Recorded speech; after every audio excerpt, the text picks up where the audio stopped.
अगर आप भी लेना चाहते हैं देश और दुनिया की तमाम जानकारी तो आज ही सब्सक्राइब करें द हिंदी को। देखो, चंद्रशेखर आज़ाद की धरती पे आना तो बहुत बड़े सौभाग्य की बात है और मैं दूसरी बार आया हूँ। पहले भी एक बार झाबुआ मेरा कार्यक्रम था, तो बहुत अच्छा लगता है जिन्होंने इस देश के लिए अपनी छाती पे गोली मार ली। ऐसे देशभक्तों के लिए, ऐसे शहीदों की ज़मीन पे आके ये सौभाग्य है मेरा कि मैं उनकी ज़मीन पर आया। जी देखो, मैं सभी से यही कहना चाहता हूँ कि आजकल दौर ऐसा है कि हर कोई अपने मोबाइल में घुसा हुआ है, हर कोई टीवी चैनल पे चिपका हुआ है।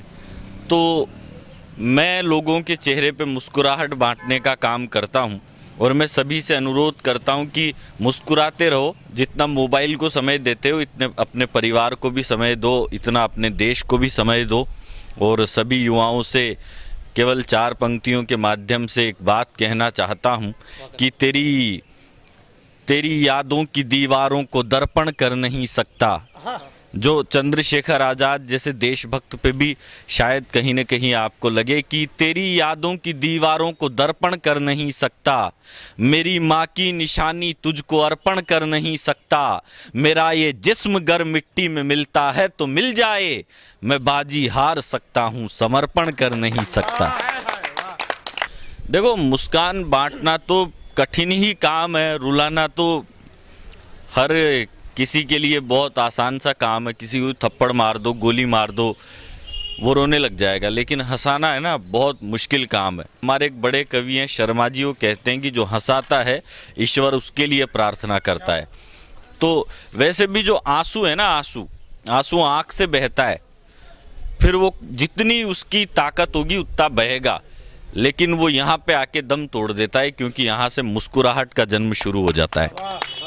नहीं, मैं तो ऐसा मानता हूँ ज़्यादा हो रहे हैं, थोड़ा सा कोरोना कांड में कम हो गए थे, लेकिन अब वापस उसमें तो खैर सभी बहुत सारी बेरोजगारी बढ़ी है या देश में और भी हालात ख़राब हुए, लेकिन अब वापस स्थिति ठीक हुई है तो कवि सम्मेलन भी बढ़ेंगे। जैसे जैसे देश की उन्नति होती रहेगी कवि सम्मेलन तो बढ़ते रहेंगे। मेरे आइडियल, मुझे अलग अलग फील्ड में अलग अलग लोग पसंद होते हैं। भाई आप अगर मुझसे नेताओं की बात करें तो नरेंद्र मोदी आदर्श हैं। अगर आप खिलाड़ियों की बात करें तो युवराज सिंह हर आदर्श है। हरभजन सिंह तो खैर मेरे बड़े अच्छे दोस्त भी हैं। तो अलग अलग फील्ड के अलग अलग आदर्श है। हरिओम पंवार साहब कविता की दुनिया के मेरे सबसे बड़े आदर्श रहे हैं। देखो, प्रेरणा के लिए मैं एक ही बात कहना चाहता हूँ कि कविता लिखने के लिए है ना, दीवानापन होना चाहिए।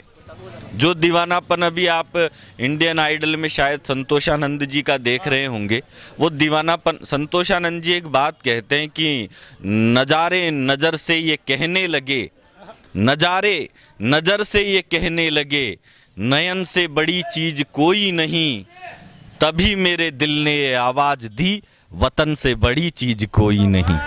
युवाओं से बस यही कहना चाहता हूँ कि हंसते रहिए, मुस्कुराते रहिए, अपने परिवार की सेवा करिए और जो आपका काम है उस पर फोकस करिए और प्रैक्टिस करिए। हर चीज़ जो होती है ना, प्रैक्टिस से आप किसी भी काम में सफल हो सकते हैं।